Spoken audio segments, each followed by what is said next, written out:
आज हम सभी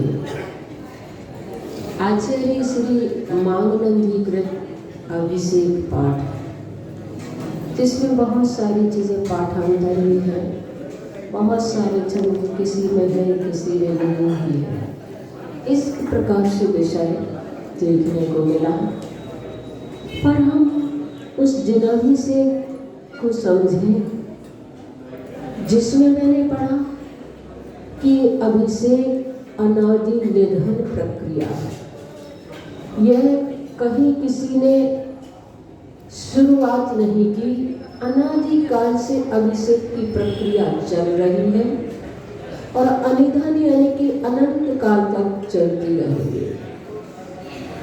सौधर्मेंद्र आदि जो होते हैं वो नंदीश्वर द्वीप में अकृत्रिम प्रतिमाओं की चारों दिशाओं में दो पहर अनवरत भगवान का अभिषेक वहां पर अष्टानिक पर्व में चलता ही रहता है।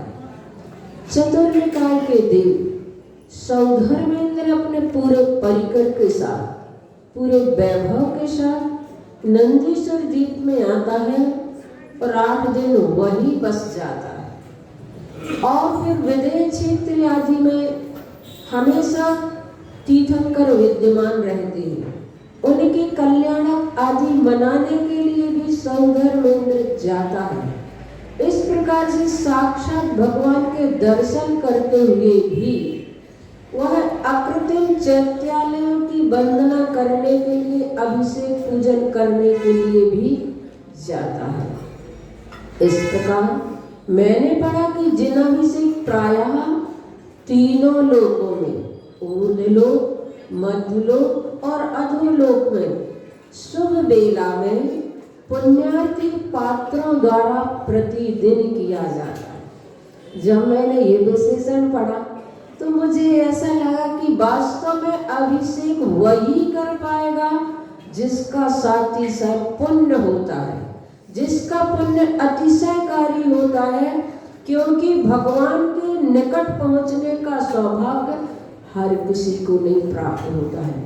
अभिषेक का मतलब होता है परमात्मा के निकट पहुंचना और उनके चरणों का स्पर्श करके अपने अपावन मन को पावन बनाना।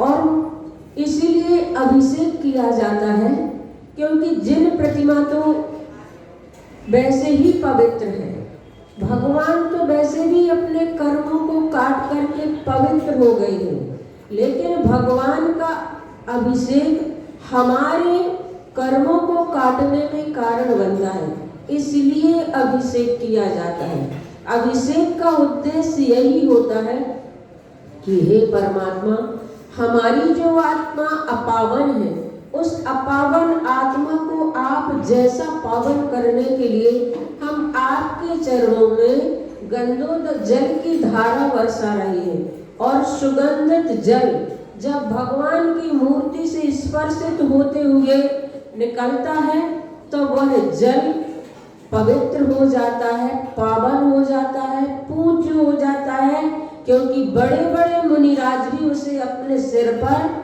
धारण करते हैं, इसलिए वह गंधोदक पवित्र होता है। जब हमारे मंत्रोच्चारण से भावित वह प्रतिमा से स्पर्शित जल की धारा निकलती है, वह पवित्र होती है। ऐसे तो आप लोगों के माध्यम से बहुत सारा जल फैलता रहता है, पर आपको दुख नहीं होता है, आपको कुछ नहीं लगता है, लेकिन गंधोदक की एक बूंद भी अगर नीचे गिर जाती है तो हमारा मन कांप जाता है, भय से भयभीत हो जाता है। अगर एक बूंद भी गंधोदक के नीचे गिर गई तो ऐसा पावन वह जल होता है जिसके प्रति हमारी श्रद्धा बहुत होती है।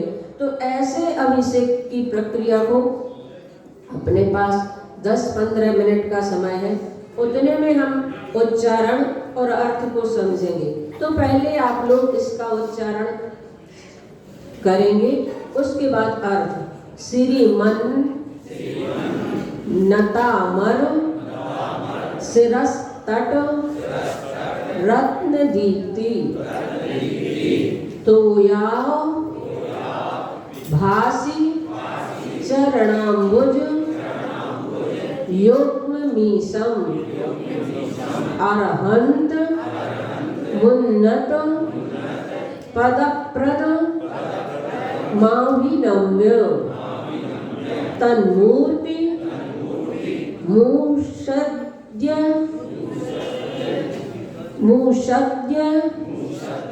दभिषेक विधिम करिष्ये श्रीमन्नतामर शिरस तट रत्न दीप्ति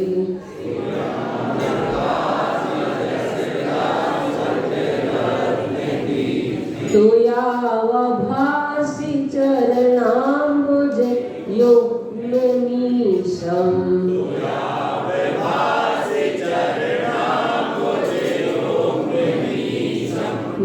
अर्हन्त मुन्नत पद प्रदमाभिनम्यो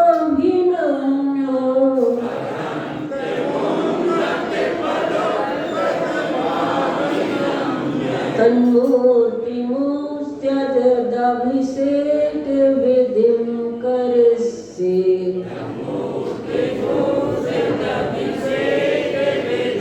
तन्मूर्ति सूद्य उद्यत निकालना है, इसका अर्थ उद्यत यानी तत्पर। तन्मूर्ति सूद्य और दा का फिर ता हो जाता है तो उद्यत अभिषेक ऐसा यहाँ पर उच्चारण किया जाएगा। तन्मूर्ति सूद्य दभिषेक विधिं करिष्ये। हाँ, सभी लोग एक साथ उच्चारण करें।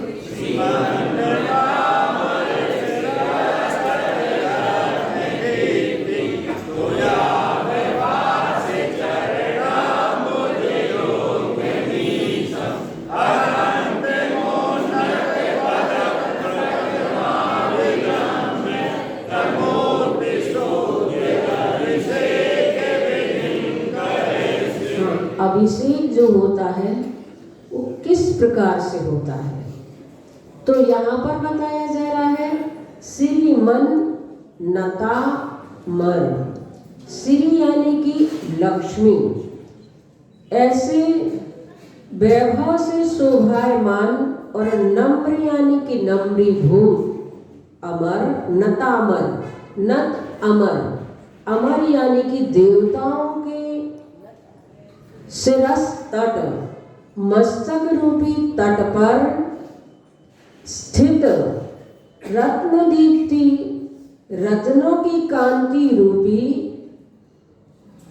तोयाव भासी यानी जल। तोय का मतलब होता है जल, जल से अवभासी यानी सुशोभित चरणाम्बुज, चरण कमलों का युगल जिनका ऐसे ईसम। मूष जो दिया है शुद्ध्यत, शुद्ध वहां पर निकालना है मूर्ति ईसम। ईसम उन्नत पद प्रदम अरहत अरहंतम। ईसम यानी कि ईश्वर देवाधिदेव, पद प्रद उनके उत्कृष्ट पद को देने वाले अरहंत। अरहंत भगवान का अभिषेक। 5 परमेष्टि होते हैं, जिसमें से सिद्ध परमेष्टि का अभिषेक प्रतिमाभिषेक के रूप में होता है। अरहंत परमेष्टि का अभिषेक भी हम प्रतिमाभिषेक के रूप में सिर से जल की धारा बरसाते हैं। आचार्य, उपाध्याय और साधु परमेष्टि के चरणों का अभिषेक होता है। तो देव और गुरु का अभिषेक इस प्रकार से होता है। गुरु के चरणों का अभिषेक होता है और अरहंत भगवान का और सिद्ध प्रतिमाएं का मस्तकाभिषेक होता है। तो देव, गुरु और शास्त्र का अभिषेक कैसे करेंगे? शास्त्र का अभिषेक यंत्र के माध्यम से किया जाता है। यंत्र जो होते हैं उसमें अक्षर जो लिखे होते हैं वही अक्षर शास्त्र में हुआ करते हैं। इस प्रकार से भी अभिषेक होता है शास्त्र का। और कहीं कहीं पर दर्पण आदि में जिनवाणी का जो प्रतिबिंब होता है उस प्रकार से भी अभिषेक करते हैं। तो इस प्रकार से अरहंत विशेषण दिया गया है। और अरहंत विशेषण इसलिए कि जो उत्कृष्ट देवादि देव उत्कृष्ट पद को देने वाले अरहंत देव को अभिनम्य जो दिया है उसका संधि विक्रय करेंगे तो अभिनम्य, अभि यानी कि सम्यक प्रकार से, भले प्रकार से, अच्छी तरह से नम्य नमस्कार करके उद्यत तन्मूर्ति सूद्य दभिषेक विधिम करिष्ये, उनको अच्छी तरह से नमस्कार करके उद्यत यानी तत्पर होता हुआ अहम मैं तन्मूर्तिषु, बड़ा ऊ दिया है शामिल, तो उसमें दो, एक ऊ छोटा ऊ इधर था और एक छोटा ऊ उधर था, उधर उद्यत था, यहाँ पर मूर्तिषु, ये सप्तमी का बहुवचन है। मूर्तिषु यानी उनकी प्रतिमाओं पर, और ऊ यहाँ पर निकल गया तो उद्यत, समान सवर्ण दीर्घी भक्ति कर देते हैं तो बड़ा ऊ हो जाता है और ये संधि कहलाती है। तो यहाँ पर इसलिए सूद्य दभिषेक विधिम करिष्ये, तो इसमें मूर्ति सु और उद्यत अभिषेक ऐसा संधि विग्रह करने पर निकलेगा। तो सम्यक प्रकार से, भली प्रकार से हम नमस्कार करके उद्यत यानी तत्पर होते हुए तन यानी कि उन प्रतिमासु, प्रतिमाओं पर, मूर्तियों पर अभिषेक विधिम, अभिषेक की विधि को करिष्ये करूंगा। अभिषेक की विधि क्या होती है, किस विधि से अभिषेक किया जाता है, उस विधि का संकल्प अभी यहाँ पर किया जा रहा है। और पूजन भी जो करते हैं, पूजन की सही विधि तो अभिषेक पूर्वक ही जो विधि की पूजन की जाती है वह सही पूजन मानी जाती है, क्योंकि अभिषेक भी पूजा का एक अंग है। अभिषेक के बगैर अगर हम पूजन करते हैं तो अधूरी पूजा मानी जाती है। इसीलिए यहाँ पर कहा गया है मैं उस अभिषेक को विधि पूर्वक करूँगा।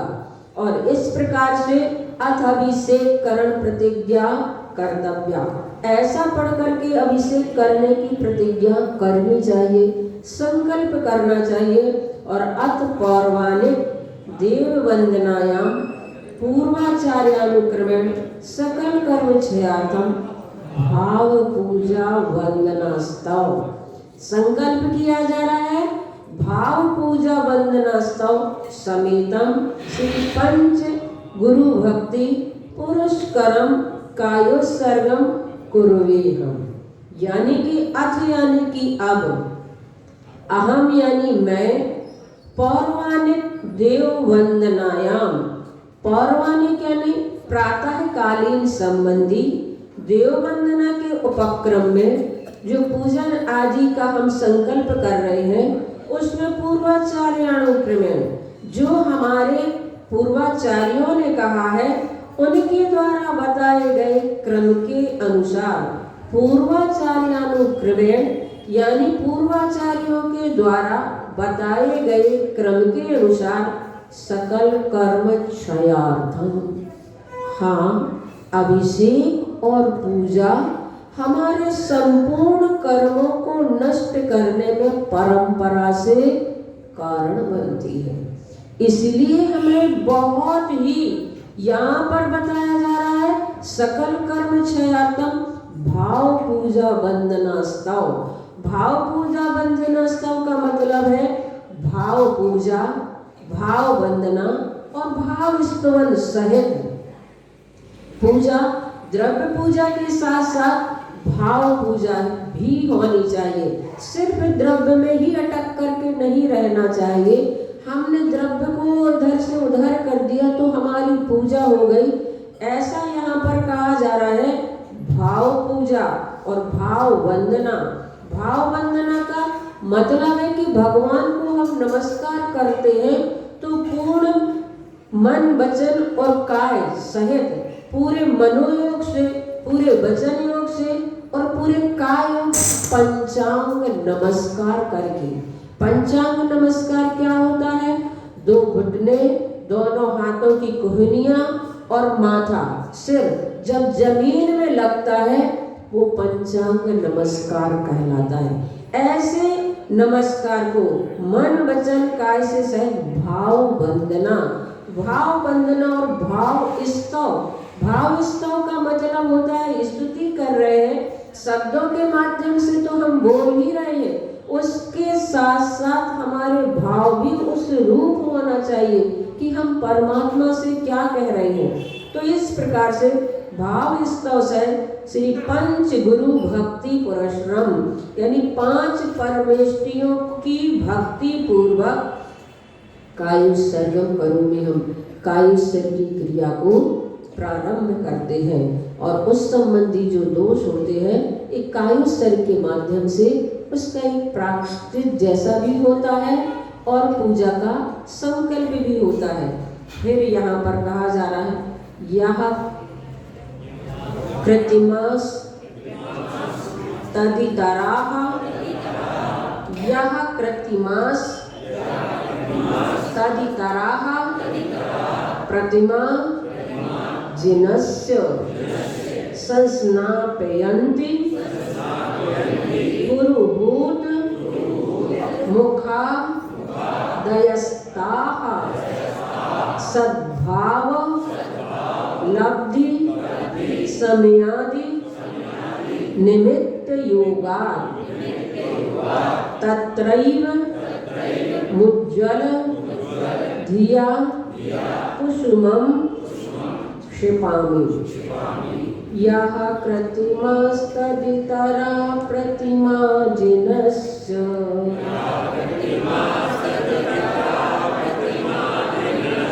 संस्नापयन्ति पुरुहूत मुखादयस्ताः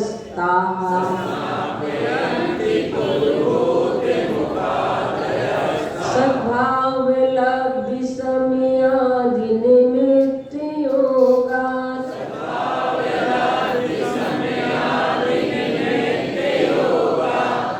हाँ, योगात् आगे ता तक लेना है, पूरा ता नहीं है, इसलिए योगात् योग से पंचमी एक वचन यहाँ पर किया गया है।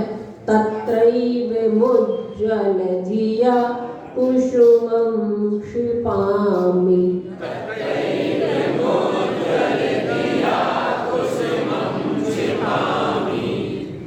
क्षिपामि छोटा छोटी ई है, क्षिपामि ऐसा यहाँ पर उच्चारण करना होगा। वसंत का छंद में ये दिया गया है। और पुरुहूत मुखादयः, पुरु का मतलब क्या होता है? इंद्र। आप लोगों ने सुने होंगे इंद्र के पर्यायवाची नाम में शक्र, दारा, पुरंदर। पुरंदर यानी कि नगर की रक्षा करने वाला जो होता है, उसी प्रकार से यहाँ पर पुरंदर को शॉर्ट में पुरु ले लिया है।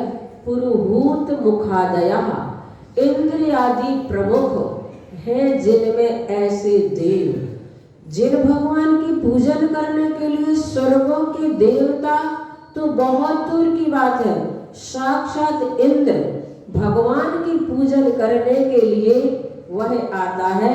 और जिनस्य जिनेन्द्र देव की यह कृतिमा तदितराः प्रतिमाः, जो कृत्रिम तथा उससे भिन्न अकृत्रिम, कृत्रिम यानी कि जो जिनालय बनाए गए हैं, जिन प्रतिमाओं को हमने उत्कीर्णित किया है, फिर उनकी प्रतिष्ठा की है। और अकृत्रिम उससे तदितरा, उससे इतर, उससे भिन्न यानी कि अकृत्रिम, कृत्रिम से भिन्न अकृत्रिम, जिनकी किसी ने रचना नहीं की है, अनादिकाल से चैत्यालय है और उसमें प्रतिमाएं हैं, ऐसे कृत्रिम तथा अकृत्रिम प्रतिमाएं हैं, उनका संस्नापयन्ति अभिषेक करते हैं। कौन अभिषेक करते हैं? हाँ, जो देव है स्वर्गों के, उनके प्रमुख इंद्र।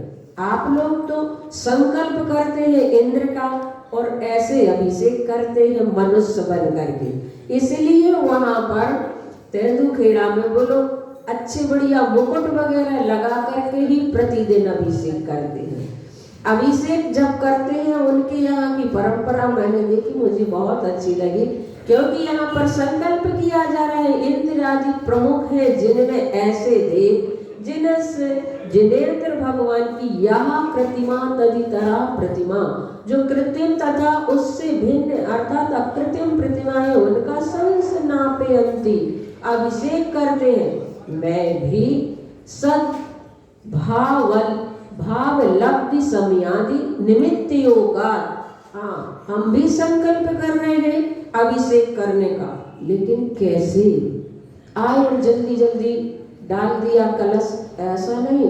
कितने बढ़िया भाव यहाँ पर दिए हैं। मैं भी अभिषेक तो करूंगा, लेकिन सद्भाव, सद्भाव यानी शुद्ध भावों की प्राप्ति, शुभ भावों की प्राप्ति एवं लब्धि समय आदि, अनुकूल समय आदि निमित्त योगा, निमित्तों के योग से हमारे लिए शुद्ध भाव और शुभ भावों की प्राप्ति एवं अनुकूल समय आदि निमित्तों के योग से।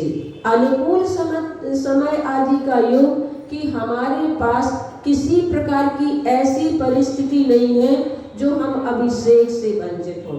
किसी प्रकार की बीमारी होती है, काय शुद्धि नहीं होती है, तो वह अभिषेक करने का पात्र नहीं होता है। इसलिए संकल्प किया जा रहा है कि अभी मेरे पास अनुकूल समय आदि निमित्तों का योग है। हमारा ऐसा तीव्र पुण्य कर्म का उदय है कि सब प्रकार की अनुकूलता हमारे पास है। ऐसे शुभ शुद्ध भावों की प्राप्ति एवं अनुकूल, मतलब शुभ भावों की प्राप्ति के लिए और शुभ भावों से संकलेश करके नहीं, कलुषित मन से नहीं, विशुद्ध परिणामों से। इसमें दो बातें गर्भित हो सकती है।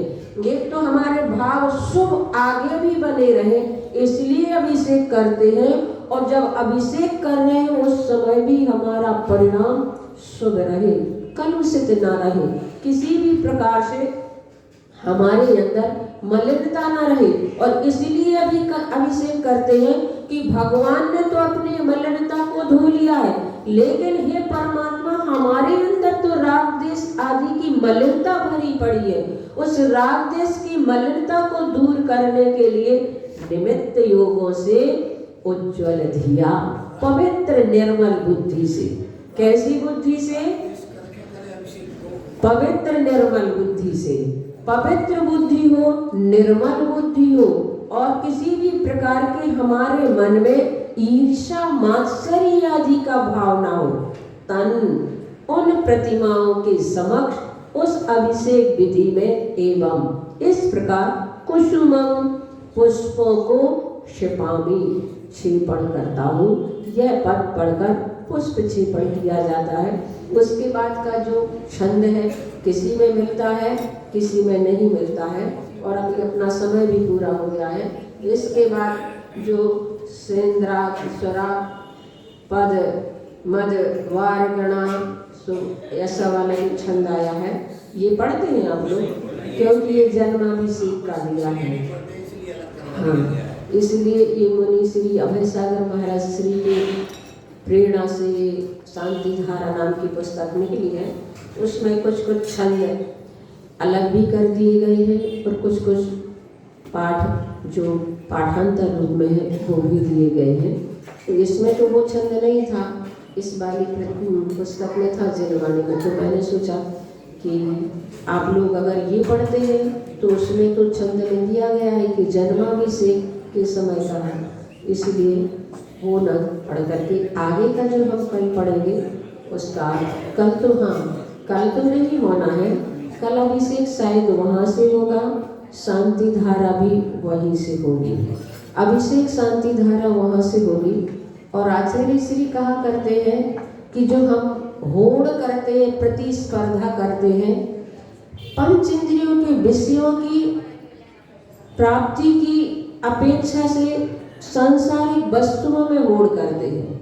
अगर होड़ करना है, प्रतिस्पर्धा करना है, तो अच्छे कार्यों की होड़ करनी चाहिए, अच्छे कार्यों में प्रतिस्पर्धा होनी चाहिए। हम इनसे भी अच्छी अपनी द्रव्य तैयार करेंगे, हम इनसे भी अच्छे अपने परिणामों को शुभ और शुद्ध बनाएंगे, विशुद्ध बनाएंगे। ऐसे भावों को लेकर कल गुरु उपकार दिवस, गुरु उपकार दिवस, जिन गुरु ने हम लोगों के लिए इपिच्छिका दी, उनका उपकार और क्या हो सकता है। आचार्य श्री कहते हैं, आचार्य ज्ञान सागर महाराज जी का मेरे ऊपर इतना उपकार है कि हम सिद्ध भी बन जाएंगे तो उनके उपकार को नहीं भूल पाएंगे। जब उन्हीं के ऊपर इतना उपकार, जो आचार्य श्री को सिर्फ 3-4 साल ही आचार्य ज्ञान सागर जी का सानिध्य मिला, हम लोगों को 30-30, 40-40 साल हो गए। गुरु के कितने उपकार होंगे हम लोगों के ऊपर। इसलिए कल हम आचार्य भगवान की ऐसी पूजन करेंगे जो सिर्फ अकेली यहाँ के लोग ही नहीं, गुजरात से भी आएंगे, कुछ कर्नाटक से भी आएंगे, कुछ महाराष्ट्र से भी आएंगे, कुछ हरियाणा से भी आएंगे, कुछ राजस्थान से आएंगे, कुछ बुंदेलखंड के आएंगे। ऐसे 10 प्रांत से यहाँ पर अपने अपने परिधान के साथ आचार्य भगवान की पूजन करेंगे, भावों की अभिव्यक्ति के साथ। इसलिए इसमें कंपटीशन रखा गया है कि आप आचार्य श्री के प्रति कितने समर्पित हैं, और इसलिए कंपटीशन रखा गया है कि ये बताया नहीं जाएगा कि ये कौन से प्रांत से आए हैं। आपकी ड्रेस बताएगी कि ये कौन से प्रांत के आचार्य श्री को अर्घ समर्पित करने के लिए आ रहे हैं। तो कंपटीशन में रखा गया है 10 नंबर आपकी वेशभूषा पर, 10 नंबर आपकी द्रव्य पर। कोई जल लेकर के आएगा, कोई चंदन लेकर के आएगा, कोई अक्षत लेकर के आएगा। इस प्रकार से 8 द्रव्य स्थापना और अर्घ मिलाकर के 10 यहाँ पर पात्र, 10 प्रांत के लोग यहाँ पर आचार्य भगवान की पूजन करेंगे। और 10 नंबर उनकी भावों की अभिव्यक्ति पर, किस प्रकार से भाव विभोर होकर के वो आचार्य भगवान को जल चंदन आदि समर्पित कर रहे हैं। तो प्रत्येक जो प्रांत के प्रतियोगी रहेंगे सबको 3-3 मिनट का समय दिया जाएगा, 3-3 मिनट का समय। और निर्णायक जो बाहर से लोग आएंगे उनको निर्णायक बनाया जाएगा, ताकि आप लोग अपनी तैयारी ऐसी करें। मैंने इसलिए बताया, वैसे नहीं बताती, क्योंकि प्रोग्राम बाहर से होना है, इसलिए आप लोग व्यवस्थित कर सकें और बहुत अच्छे से कर सकें। अभी आपके पास 24 घंटे का समय है, इसलिए मैंने बताया। अगर यहाँ से होता तो मैं बिल्कुल नहीं बताती कि क्या करना है, कैसा करना है, लेकिन बाहर से होना है तो व्यवस्थित हो। इसलिए आप लोग समय का भी ध्यान रखें और अपनी अपनी तैयारी को वो ऐसे ढंग से करें कि हर जगह हम कराते हैं, लोगों को लगे कि वाकई में सागर में ऐसा लगा कि यहाँ की इन लोगों ने आचार्य भगवान की पूजन इस प्रकार से की जिसकी चर्चा आचार्य श्री के पास डोंगर गढ़ तक पहुंचे, कि यहाँ के लोगों ने इस प्रकार से आचार्य भगवान की पूजन की है। तो आप सभी अपनी तैयारियों को, जिन जिन के नाम है शायद सब तक पहुंच गए होंगे लिस्ट के माध्यम से। पहले तो हम लोग ये करते थे कि एक लिख देते थे बोर्ड पर, सब अपने अपने नाम पढ़ लेते थे, नोट में लिख देते थे। अगर करना है तो लिखा रहने देना, नहीं तो अपना नाम काट देना। तो इससे मालूम चल जाता था कि इनकी तैयारी किस प्रकार से चल रही है। लेकिन अभी यहाँ कुछ भी ऐसा नहीं किया गया है, इसलिए आज आप लोगों को बताया जा रहा है प्रोग्राम बाहर से है, इसलिए अपनी तैयारी ऐसी व्यवस्थित रखें कि लोगों को लगे कि वाकई में इन लोगों ने अपनी बहुत अच्छे से आचार्य भगवान की भावों के साथ पूजा की। भाव पूजा, भाव वंदना और भाव स्तव जो आज आप लोगों ने यहाँ पढ़ा है, वैसा ही वहाँ पर कितनी सुंदर द्रव्य आप सुसज्जित कर सकते हैं।